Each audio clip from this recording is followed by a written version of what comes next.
focus a lot on, like the coding, right? And I want to come back to this, but like we're both engineers by career. Like you don't spend all of your time coding, right? Like that's not all you do as an engineer. So I think like people index a lot. Well, it's getting better at coding, so I'm not gonna be needed anymore. But what about everything you do, like making decisions, balancing, pros and cons, and like interacting with other people, collaborating, with other areas. I think that's where I see at least it's being further away than just the coding part. But I agree with you. Like I don't think there is a necessary ceiling to how much it can evolve, right? So we might be seeing that at some point. Yeah, and I agree. And this is going back to the coding. When I was saying is like if you just ask the AI to do something, it wouldn't know the design, it wouldn't know the user experience aspect. It would learn by pulling in some other site that was created, but it might not be able to innovate. Now, it could innovate by putting out A/B tests like in droves, but I think people would get tired of those A/B tests and say like, what's going on? And this is why companies don't do it. You could hire a whole bunch of people to change the screen all the time, but then people are like, well, what's going on? This is kind of janky or whatever. So, yeah, coding, things that are very, what I would call, have a strict rule kind of system. I think AI is going to do really well on those things. There's like more definitive answers. But that's only one aspect of building like a system or building an app, to your point. And those are things that it's just not going to get there. But there's all this talk about Chat GPT 5.0 or 5 coming out, and it's supposed to have some level of reasoning in it and have to understand what that reasoning is. Like, I still don't completely understand what that is, but I think we're just going to have to see what happens. But, in the future, like 10 years from now, We've been surprised before, right? yeah. So yeah, I guess we'll see. I mean, like given that perspective, like and looking at like the younger generation, like people that are interested in tech, what do you think about this recommendation that you see out there that learning how to code is going to be like a skill that is not going to be valued by the industry anymore? Like, would you tell your kids like you shouldn't learn how to code? And I know that's a concrete question for you because as I understand, your kids do code, right? Yeah. Yeah. My daughter's a CS major and she's coding and she goes out to do, interviews and stuff like that. And some are for AI, some are not for AI. But it hasn't come up like that there's less jobs or less internships. I think people, at least in the US, are convoluting that with kind of our economic situation where, there's high inflation and so interest rates are high, so businesses aren't investing or maybe there's layoffs happening. I think it's a nice narrative to say, oh, well, that's all happening because AI is taking over, but that's not the reason. If anything, these companies are hiring AI engineers in droves and they're getting paid quite a bit of money. So I think a couple of things. One, I encourage my daughter to continue with that. I have a bias towards it just because I think that going in as a computer science major, an engineering major, teaches you a certain thinking pattern, called logical thinking, breaking down large problems into smaller problems and figuring it out. I think that's just a valuable life skill. I think you can kind of apply it to anything.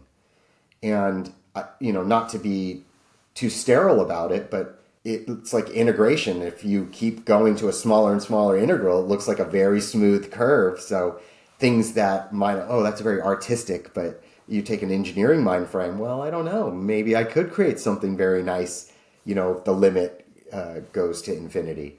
So I think it's very valuable.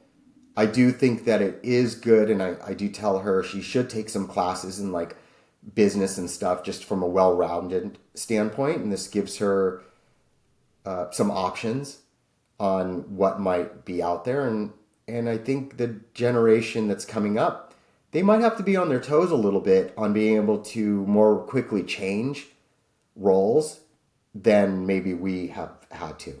Whereas when we went in, it was like engineer, you could just keep going. But even for us, we had to choose. Did you want to go Java or did you want to go .NET?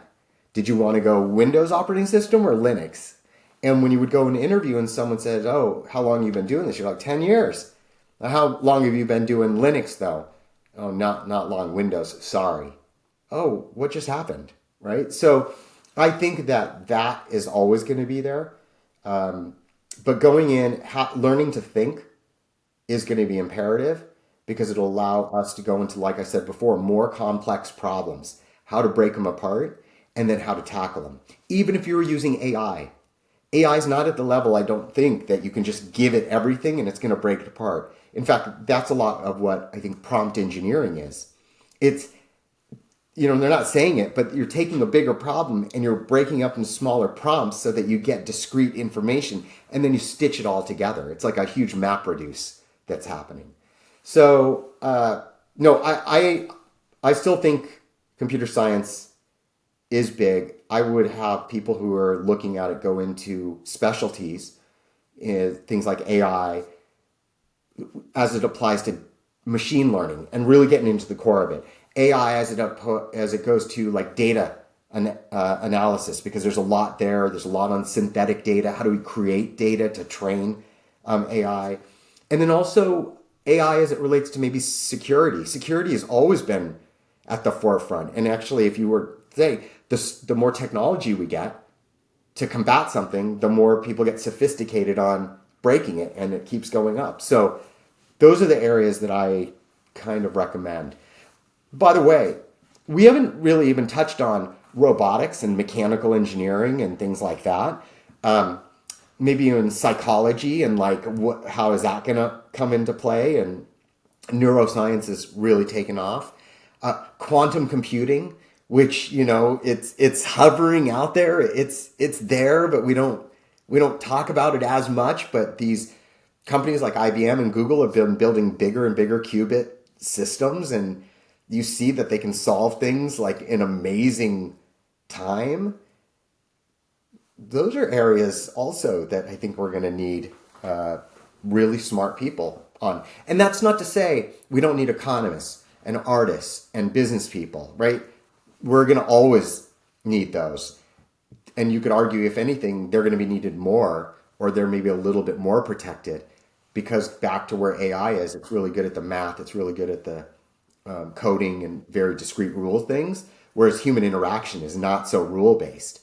And so I think those are there to say as well. But yeah, I'm all in still on engineering. But yeah, and I think it comes back a little bit to, computers have always been great at math, right? And people didn't stop learning math for that. So I think computer science can see as an extension of math, and it's getting better at that. It's great for us, but doesn't mean the humanity needs to throw this knowledge away, right? Because we're still gonna need it. Well, yeah, and I mean, like when the calculator came out as opposed to the slide rule, it wasn't the end of engineers. It meant, back to the thing, engineers could do more. They could do them faster, they could do it more. It allowed those engineers in the company to be more profitable for the company, and that was a good thing. And it created competition for other people to catch up, which makes society, quote unquote, better in that it challenges us, right, to push the frontiers, and that's where innovation usually comes. I do think that there's some limit, though, at where we start to hit where the technology starts to approaching us. If the asymptote is our level and, calculator was down here and then computers are over here, like, where does it start hitting us? I think that's the question. Are you scared of that? Like, do you think it's gonna be bad if it hits us? It's not going to be bad at first because it's going to be one of those, wow, right? And it's going to be, this thing just did it. It's good as long as it's serving humankind. But once it doesn't serve us, or once it overserves us, or once people are affected by what's serving, and to the earlier point of, you might have had 5 people that were doing something like that before, and now only 1 is needed. Where do those other 4 go? In life, how do they make a living? And I mean make a living like, how do they feed themselves and their families if they've got them and stuff like that? Maybe society changes. Like we work a lot of times to make money so that we can sustain ourselves, and then there's a material aspect of it too. Maybe if you want something luxurious, you work harder, but that's a kind of a hamster wheel or a web that we get caught up in. and society pumps, and it's all in the advertising and the glamour and the glitz, and maybe there's an ego and a vanity aspect that we latch onto, but not everyone's like that. And there's people that are just like, that really look at the world and enjoy the world that they're living in, and they need some sustenance and social interaction and stuff like that. So would it be so bad if we didn't have to work? I'm not saying you shouldn't. I don't think saying you shouldn't go and learn, and but what if you just learned and tried stuff, and everyone was kind of an innovator or a thinker, and it wasn't about being that so you can patent it and build a company and hire people, but just make society better. At some point we're going to have to leave this rock and go colonize something else. So probably need more people thinking about it.